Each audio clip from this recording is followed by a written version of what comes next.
If you clicked, then that means you either just started a body butter business or plan to start one. These are my top 10 tools that I would recommend to have like in the beginning of your body butter business. No specific brand, like I might link the one, I will link the ones what I had. Of course, this might be a no-brainer, might be supposed to be common sense, but let's just get it in. A mixing equipment. So this mixing equipment, it varies. If you're scaling, if you're making a lot, then you might need an overhead mixer. Depending on how big your business get, then you're going to need a larger one. But let's just say in the beginning. In the beginning, a overhead one works, or even a handheld one works. So let's say a mixer, depending on how much you're going to be making in the beginning. The next item is a digital scale. I actually have two digital scales. I have the big one, where I weigh up my shea butter, my shea butter, carrot oils, depending on how much. Like if I'm making a large batch, then I need my larger scale. And then I have my mini scale. The mini scale is for when you're doing when you're weighing out like your essential oils, your colloidal oil, if you weigh out your mica, those small stuff, you'd want your mini scale for that. So you can think about getting the big one and the mini one, or you can just get one that can do both. The next thing is your beakers. Your beakers need to be glass. I wouldn't say plastic. Make sure your pouring cups are glass works perfect for me. Plastic not so much, because you have to melt your butters and warm your oils, so you want to be able to do it in a double boiler, or you can put it inside of your glass beaker and then put it inside of some boiling water which is in your pot and make your own double boiler at home. But you want to make sure you have these things that are heat resistant, because honestly, if not, they're going to melt even if you're putting it in the microwave. I wouldn't put it in the microwave, but let's say you're doing that, you have to have something that's heat resistant.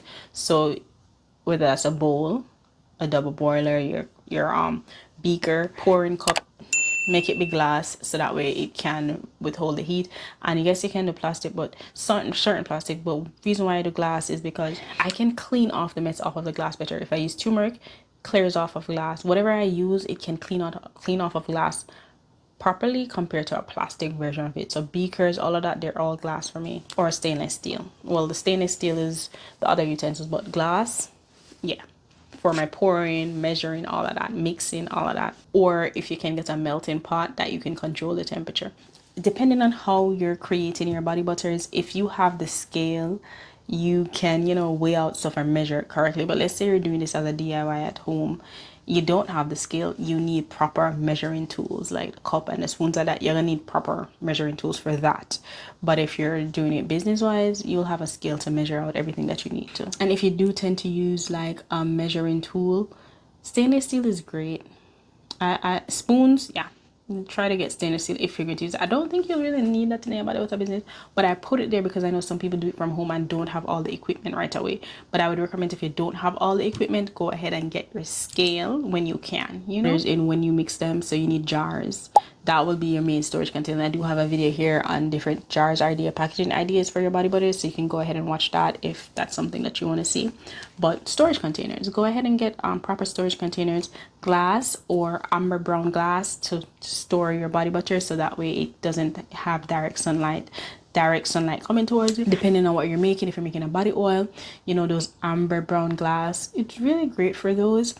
Amber brown glass jars are great, or just clear glass jars are great. So you can definitely look into those as well and see which one may or may not work for you, because you need to be able to design your labels.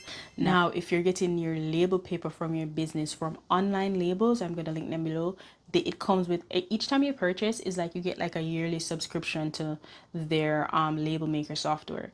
You can use that in collaboration with like a Canva to help create your body butter labels. So that's what I mean when I say label software. Definitely check that out. So for your body butter business, definitely check that out. Online labels for your label paper, and your label software, which is Canva, something like that, to help you create labels, unless you're going to pay someone to create them or you're going to order them online. So you have to take those things into consideration as well when thinking about starting a body butter business. But if you're just doing something at home, and let's say you're not going to be like a business, make sure you have a printer and a computer, or just a regular label printer, because a label printer will help if you need to print like shipping details as well. If you have a computer, and you want to print, like just use your printer to create your labels yourself online on Canva, I have a video of that, and then print it at home, definitely make sure you have a decent printer that can handle that type of activity as well. So think about that.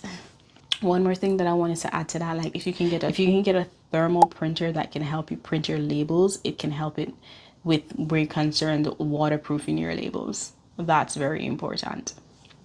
Now that that's out of the way, if you have any questions, let me know down below and let's move on to the next one. This one, I think, is an underrated tool that people should have, and it's a thermometer, because I use a thermometer to check the temperature of my shea butter when it's melting so it doesn't get too hot. You know what I'm saying? I'm like for do that. You can use a thermometer for that. You can use a thermometer for when you're, if you decide to do other skincare products, you will need your thermometer to make sure, like, you know, when you warm them up, it has to be warm to a certain temperature, not too high, not too low. Like, you know, a lot goes into it if you're making the skincare part of it. And then you can use it for when you're warming your shea butter as well. Use a spoon or something like that. Make sure you have proper stirring utensils. I'm speaking about, you know, my stirring rods. They're glass, but I use them to stir around my product, my formulations, when they're all melted. I can use it to stir it around. And one of the reasons why I like using the glass is because the glass, just like the jars, is easy to clean. Like anything I put on it, I could clean off. It doesn't stain, it doesn't get colored, but they break easily. So you have to take care of them, but it works. You also want to make sure you have your spatulas. Have your spatulas. Those are very important. Most of my spatulas were like silicone spatulas because you're going to have to clean them after. Those will, if they put turmeric on them, they might get the color, but you want to make sure you have like your proper spatula. So your stirring rods, your proper spatula, and then your scooping utensils. So like if you want to scoop up your mica, scoop up your collada oatmeal, anything like that, you need those mini scooping utensils. Now I don't like those in plastic because they take on everything that goes on it. It takes the color of it. It's just a hot mess to clean. So I have all of those my scooping utensils. They're stainless steel. I link them below. Those they come in various different sizes, and they come in various sizes that you can use to take up a little bit of this, some of that. Like, you know, when you're weighing out stuff, you don't want to take too much. It really helps to do those things. So I'm going to add those liners where once I close my jars, cover my jars, and push down on it, it sealed it. So when you open that, that means you're ripping off the seal off of it, so you know that it wasn't tampered with or anything. A lot of people don't, a lot of people sleep on that, but I think it's good to have that, to know that nothing was tampered with. Those I can link below. They have them in various different sizes for different jars, so I can link the ones that I used to purchase below, and try that. Also, shrink wrap. If you do lip balms, I don't shrink wrap my body butter jars. I only do the lip balms. So if you make lip balms, you need shrink wraps for your lip balms. And soaps, when I used to do soaps, I shrink wrap the soap. So you need some shrink wraps for those. I'll link the ones that I use below. The next thing I'll mention is your pipettes. Those are pretty important, especially when you're working with essential oils, because then you can dispense your essential oils evenly and properly without just pouring it out, you know, too much. So if you use a pipette, you can just take out like a 1 gram, a 2 gram, a 3 gram and add it to your production. That will be very useful for you. These tools, you'll be able to craft your body butter and just take your body butter business to the next level. You'll be able to start your body butter business. So with that said, if you have any questions, ask in the comment section. If you want, you can go ahead and watch my video on, you can go ahead and watch this playlist on how to make body butter DIY tutorials. And I have a video here of a list of all the ingredients and suppliers that I've used. You can definitely check it out. So whichever video pops up, definitely check it out. Thanks for watching. Subscribe if you like the video. Subscribe if you want to see more of this. And yeah, until next time, big up on yourself.